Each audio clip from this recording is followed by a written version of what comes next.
Inilah Infinix Note 40, bagian dari seri Note 40 yang dijuluki sebagai anti-gabut, serba ngebut. Ponsel pintar ini resmi hadir di Indonesia dengan harga sekitar 2 juta rupiah. Namun, seperti halnya dengan seri Note 40, ponsel ini menyajikan kejutan yang menarik. Di sini, kita dapat menemukan fitur yang umumnya hanya ada di ponsel kelas flagship. Bahkan, tidak semua flagship memiliki fitur ini. Yang dimaksud adalah pengisian daya nirkabel. Fitur ini hadir di Infinix Note 40. Ya, di kisaran harga 2 jutaan rupiah. Namun, tentu saja, Infinix tidak hanya menawarkan itu saja untuk ponsel pintar ini. Berikut adalah beberapa fitur lainnya. Speaker stereo oleh JBL. Kamera 108MP. Baterai 5000 mAh. Dan prosesor yang cukup canggih untuk kelasnya, Helio G99 Ultimate. Kali ini, mari kita telusuri lebih dalam tentang ponsel baru ini. Infinix Note 40 dengan pasti merupakan penerus dari Note 30, salah satu ponsel yang populer tahun lalu.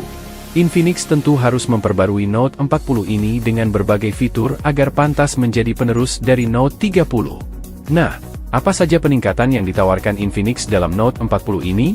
Untuk menjawabnya, mari kita mulai ulasan dari ponsel ini. Pertama-tama, mari kita lihat isi kotak penjualan. Unit ponsel. Adapter charger 45 W. Kabel USB-C. Pelindung keras. Pelindung layar lengkap dengan perangkat pemasangannya. Penadik SIM. Paket dokumen, lengkap dengan stiker bonus dan voucher untuk Mobile Legends. Jadi, paket penjualan ini sangat lengkap. Tidak hanya charger, tapi juga pelindung keras dan pelindung layar ada di sini. Selain itu, di luar kotak, Infinix juga menyertakan power bank nirkabel, MagCharge. Desain. Dari segi estetika, bodi belakang Infinix Note 40 terkesan mewah berkat penggunaan finishing matte. Secara keseluruhan, desainnya memperlihatkan kesan sebagai penerus dari Note 30. Anda bisa membedakannya dengan mudah. Inilah Note 30, sedangkan ini adalah Note 40. Ada dua pilihan warna yang tersedia, Titan Gold, dan yang kami pegang adalah Obsidian Black.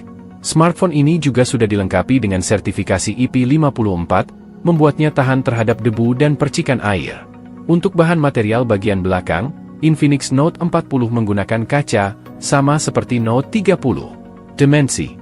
Tinggi, 164/13 mm. Lebar, 74.53 mm.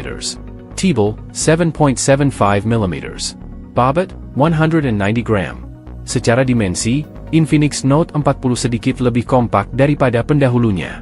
Sisi kanan, tombol power dan tombol volume. Sisi atas, terdapat lubang mikrofon dan grill speaker. Sisi kiri, kosong. Sisi bawah, terdapat tray SIM, dual nano SIM, lubang mikrofon, port USB-C, dan grill speaker. Di sini, terdapat dual mikrofon, yang merupakan perbedaan dari Note 30 yang hanya menggunakan satu mikrofon. Selain itu, terdapat dual speaker. Kualitas suaranya tergolong baik menurut kami, melebihi ekspektasi untuk ponsel dengan harga sekitar 2 jutaan rupiah. Suara yang dihasilkan cukup jernih. Meskipun demikian, volume speaker tidak terlalu keras, tapi cukup memadai. Sisi depan. Layer 6.78-inch Flexible AMOLED Display. Resolusi FHD+, 1080x2436px. Refresh rate, adaptive hingga 120 Hz. Jadi, refresh rate layar ini dapat menurun menjadi 60 Hz saat tidak ada aktivitas pada layar. Namun, ketika layar disentuh, refresh rate-nya dapat meningkat hingga 120 Hz. Kecerahan, saat diuji di dalam ruangan, kecerahan layarnya mencapai sekitar 562 nits. Angka ini sesuai dengan klaim mereka tentang kecerahan tipikal sebesar 550 nits. Saat diuji di luar ruangan dengan mode kecerahan tinggi, layar ini bahkan mampu mencapai 1040 nits. Ini merupakan angka yang cukup tinggi. Gamat warna, smartphone ini menawarkan dua profil warna, yaitu original dan bright colored. Namun, sayangnya belum ada mode warna yang dioptimalkan untuk 100% sRGB.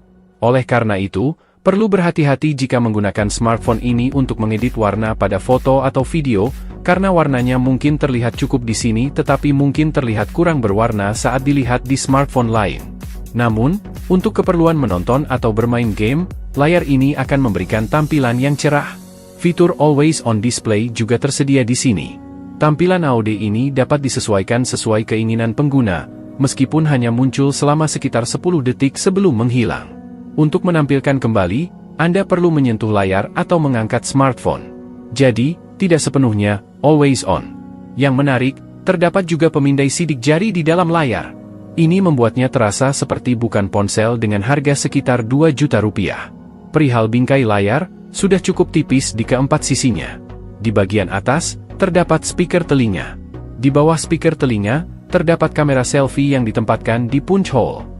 Kamera selfie memiliki resolusi 32 megapiksel dengan bukaan f2.2 dan fokus tetap. Kemampuan perekaman videonya mencapai 2K30 atau 1080p60. Kamera selfie ini merupakan peningkatan dari pendahulunya yang hanya memiliki kamera 16 megapiksel. Sisi belakang. Kamera utama 108 megapiksel wide kamera dengan bukaan f1.89 dan autofocus. Kemampuan perekaman videonya mencapai 2K30 atau 1080p60 fps. Ini merupakan peningkatan dari pendahulunya yang hanya memiliki kamera 64 megapiksel. 2 kamera bonus. Lampu kilat LED. Fitur kamera, mode malam super, mode potret, video HDR, slow motion, time-lapse, dual video, video singkat, Skyshot Pro, panorama, selfie luas, dokumen, dan ruang R. SoC, MediaTek Helio G99 Ultimate. Untuk yang penasaran, SoC ini merupakan hasil kolaborasi antara MediaTek dan Infinix. Secara umum, ini masih adalah Helio G99 yang sudah dikenal. RAM, 8GB LPDDR4X. Fitur Memfusion, hingga 8GB. Penyimpanan, 256GB, UFS 2.2. Baterai, 5000 mAh. Dilengkapi dengan pengisian daya all-round fast charge 2.045W dan wireless Max Charge 20W. Selain pengisian daya nirkabel, ponsel ini juga mendukung pengisian daya nirkabel terbalik. Ya, Infinix Note 40 mendukung pengisian daya nirkabel dan memungkinkan kita untuk mengisi daya perangkat lain secara nirkabel. Selain itu, dengan menggunakan casing bawaannya, kita dapat menempelkan power bank yang mendukung Mac Power di belakangnya, sehingga seperti memiliki baterai tambahan yang menempel pada ponsel kita. Tentang fitur bypass chargingnya, tentu saja masih ada.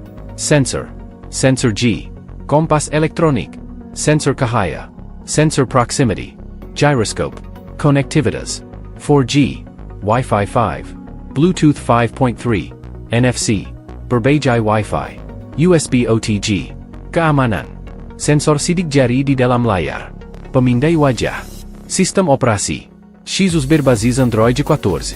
Untuk jaminan pembaruan, smartphone ini dijamin akan menerima pembaruan Android selama 2 tahun dan pembaruan patch keamanan selama 36 bulan. Jadi, kita akan mendapatkan pembaruan hingga Android 16, karena dimulai dari Android 14.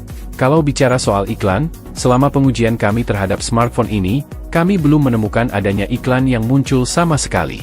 Jadi, hingga saat ini, semuanya terasa aman. Selain itu, aplikasi tambahan juga minim di sini.